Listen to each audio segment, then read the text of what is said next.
आदिवासियों के नाम पर बना झारखंड, यहाँ कोई सीएम कार्यकाल पूरा क्यों नहीं कर सकता। आइए हम जानते हैं झारखंड के बारे में। याद कीजिए महामहिम मुर्मू को जब भारत का राष्ट्रपति बनाया गया तब ढिढोरा पीटा गया था कि देश की सरासरूट दल के एक आदिवासी महिला को देश के सर्वोच्च पद पर बैठाकर आदिवासी समुदाय को सम्मानित किया गया है। दूसरी ओर झारखंड के आदिवासी मुख्यमंत्री हेमंत सोरेन को ईडी ने गिरफ्तार किया।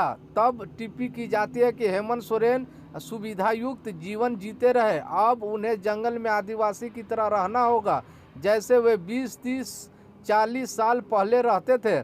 इस तरह की टिप्पणी देश के बड़े चैनल के एंकर सुधीर चौधरी ने अपने एक विशेष कार्यक्रम में की।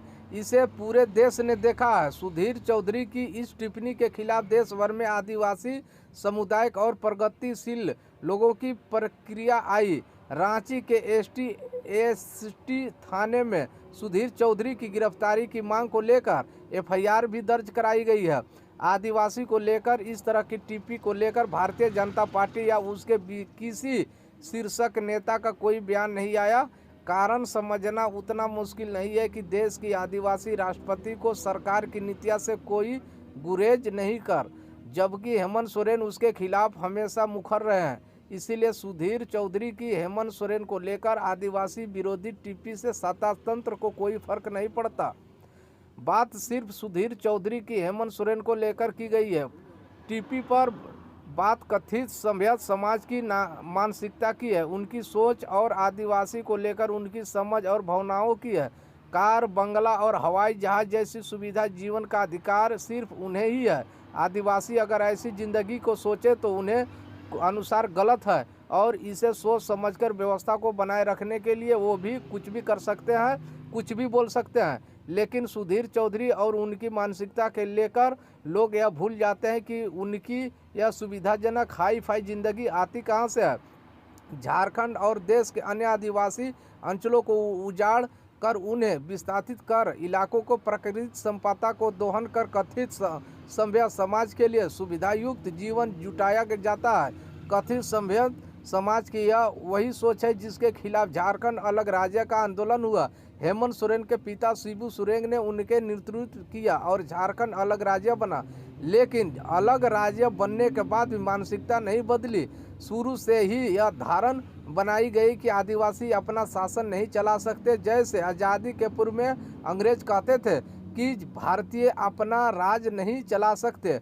जब झारखंड राज्य का निर्माण हुआ, केंद्र भारतीय जनता पार्टी की सरकार थी। बीजेपी ने प्रशासनिक आधार पर अलग राज्य के निर्माण को मान्यता दी, जबकि झारखंड के लोग अपनी संस्कृति पहचान के आधार पर राज्य की मांग कर रहे थे। पहली सरकार बीजेपी की बनी, बाबूलाल मरांडी आदिवासी मुख्यमंत्री बने, लेकिन कार्यकाल पूरा होने से पहले बदल दिया गया। अर्जुन मुंडा के मुख्यमंत्री बनाया गया, उसके बाद भी अर्जुन मुंडा मुख्यमंत्री बने। लेकिन भारतीय जनता पार्टी की रणनीति के ऐसी रही कि कोई भी आदिवासी मुख्यमंत्री 5 साल का कार्यकाल पूरा नहीं कर पाया। एक नेगेटिव छवि बनाई गई कि आदिवासी राज नहीं चला सकते। उसके बाद बीजेपी ने रघुवर दास, जो छत्तीसगढ़ के मूल निवासी हैं, उन्हें मुख्यमंत्री बनाया और उनकी सरकार बिना बांधा 5 साल चली। इससे यह संदेश दिया गया कि देखो, गैर आदिवासी मुख्यमंत्री 5 साल राज कैसे चला सकते हैं। बाद के विधानसभा चुनाव में रघुवर दास खुद हार गए। उसके बाद कांग्रेस और आरजेडी के समर्थन से झारखंड मुक्ति मोर्चा की सरकार बनी। मुख्यमंत्री हेमंत सोरेन खाटी आदिवासी झारखंड को लेकर चले। आंदोलन के नेता शिबू सोरेन के बेटे हेमंत सोरेन की सरकार को गिराने की, पार्टियों को तोड़ने की कोशिशें खूब हुई।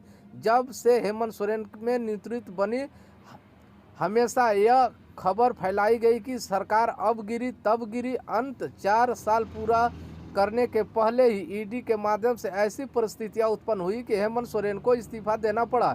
यानी झारखंड में कोई भी आदिवासी 5 साल कार्यकाल पूरा नहीं कर सकता है, ऐसा नेगेटिव सही ठहराया दिया गया है। लेकिन हेमंत सोरेन की गिरफ्तारी और उसे पर सुधीर चौधरी की टिप्पणी पर जैसी प्रक्रिया आई, उसे लगता है कि बार मामला उल्टा पड़ गया। आदिवासी के साथ साथ अन्य झारखंड समुदाय ने भी इसका विरोध किया। यहाँ तक कि भारतीय जनता पार्टी समर्थक में रहने वाले समुदाय को भी यह सही नहीं लगा। बाकी बंगला, उड़ीसा और सीमावर्ती छत्तीसगढ़ के आदिवासी ने भी इसी आदिवासी विरोध का सोच विरोध किया और सुधीर चौधरी को एसटी कानून के तहत गिरफ्तारी की मांग कर रहे हैं।